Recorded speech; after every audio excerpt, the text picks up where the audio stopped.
is Routledge, and I am a peacekeeper who was in Cyprus in 1966, the fall to spring 1967. A very interesting time was had by all the people of the 1st Battalion Black Watch. That was a regiment that was sent over. We had a little spot in the in Karenia, the area, and we had a spot right on the edge of the cliffs. That was the sergeant's mess, and I was the sergeant at the time.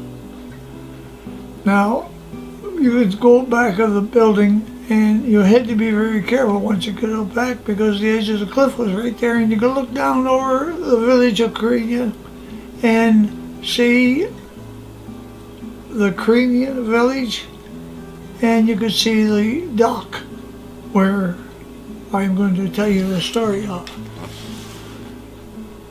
One morning, we were listening to the radio, and we had a radio there, a Canadian radio there, and we heard that the Turks and the Greeks were not on friendly terms at that time, and that they were going to go to war.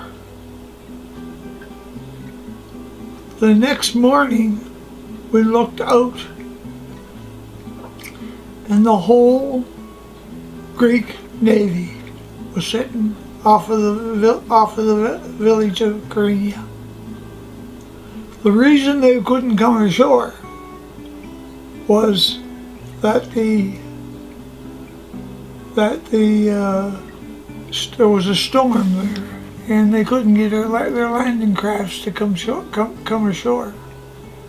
But the aircraft were flying, and as they were flying overhead, you could hear the bombs rattling in their cases on the wings of the aircraft.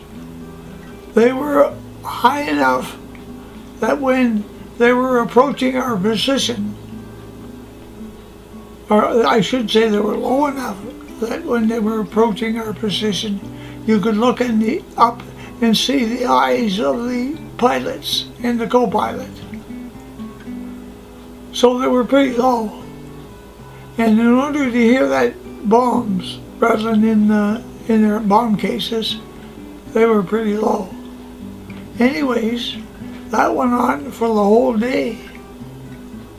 And the next morning, we heard on the radio and the television too, we also heard that the United Nations had settled the argument and that there would be no war. The Greek Navy had disappeared in the middle of the night. We were quite pleased at that, because if there had been more, we'd have been in between the Greeks and the Turks. That leads us to another little story, that once a week you would hear a shot going over the heads of the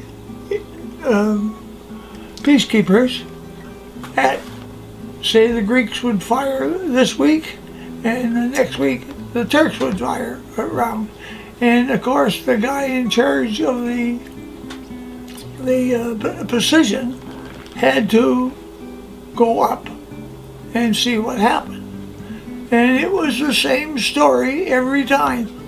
"Oh, Corporal," he said, "I am very, very sorry, but one of my boys was cleaning his rifle and didn't know there was a round in it, and it fired." "Oh, that was nice. That's too bad. Has he got this rifle cleaned?" "Yes, can I see it?" "Yeah. There's no more rounds in it?" "No, oh, no, there's no more rounds in it." okay, I'll go, and then he had to go tell the Greeks, but the Turks, the Greek fired the round the first time, and he had to go tell the Turks, well, we're sorry, but the young lad was cleaning his rifle, and the next week the same thing would happen. Also, while we were over there, we had a goat as a pet, and we killed it with kindness. We served it, we gave it a canned milk and sugar, the same way as you make a babies or around here. And we went down to the place where we could buy things like that, bottles and things like that were run by the British Army. Same as our people here. And they said, what do you want? And we said, we'd like to have a bottle and a nipple. A bottle and a nipple? What would you most want with a bottle and a nipple? Well, we said we have a goat and we have to bottle feed it. It's only a small little lad. Oh yeah, okay. And she gave us a bottle. And what would we feed it? We said. Well, I would imagine you'd feed it the same thing you would feed a goat or anything like that at home. You know, a little bit of milk and a little bit of sugar or corn syrup or honey or anything you could get. So we fed it with like that, and of course we had all three, so we put all three in it. And we fed the poor little thing, and he kept getting weaker and weaker and weaker and weaker and weaker. So we finally had to take it down to the vet in the Korean town. And he gave us an awful raking. He said, you fellows just killed that poor little thing. And he said, why didn't you come down and get one of the farmers to give you some milk? Or why didn't you get the farmer that sold you the goat to give you some milk? Well, we never thought of it. We just thought that at home this is what we do, and they seem to grow good on that at home. Yeah, but he said these are different animals than the ones you have home. And the poor old thing, we killed it with kindness, and it was not a very good thing to do.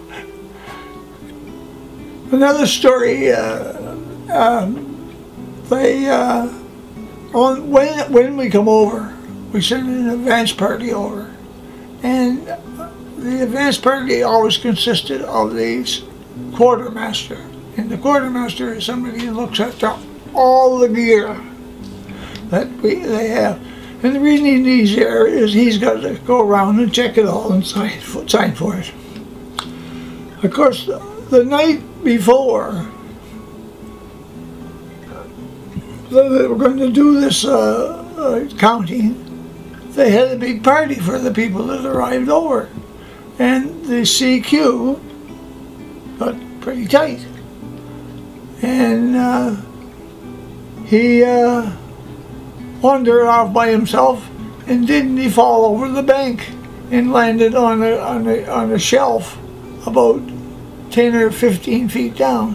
It was a shelf went out, and he landed on that, and he broke his ankle. And he was there all night, and they went the next morning, they were hunting for him, they couldn't find him, and at last they heard this little help in the distance, and they walked over to the edge and looked over the edge, and sure enough he was over the edge, and they picked him up. They lowered a rope down, and he was trained a rescue, the same as all of us were, and he tied the bowline on the bite around himself, and it has a loop around his legs and a loop around the back of his bum, and he could hold on here. So they hauled him up over the bank, and of course he kept hitting the bank and hitting the bank. He was a pretty rough looking character when he got up over the bank.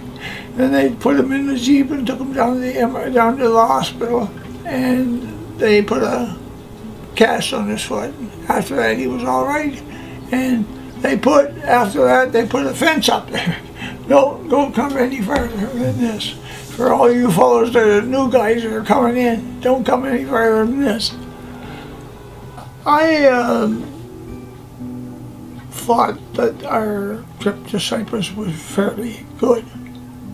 We had a lot of excitement, but we come home to our wives and family who were missing us for 6 months. I know my wife and little boy at the time, Gregory, although Gregory was that small that he didn't remember me too much, but he did remember me. And they were quite welcome to see us come home. And when we come home, it was quite warm in Cyprus. And when we got home, there was about 4 feet of snow at the Frenchie neighborhood, so we weren't too happy to see that. Could we come home in May, and there was still a lot of snow around. And anyways, that was my story about Cyprus, and I hope you enjoyed it. Thank you.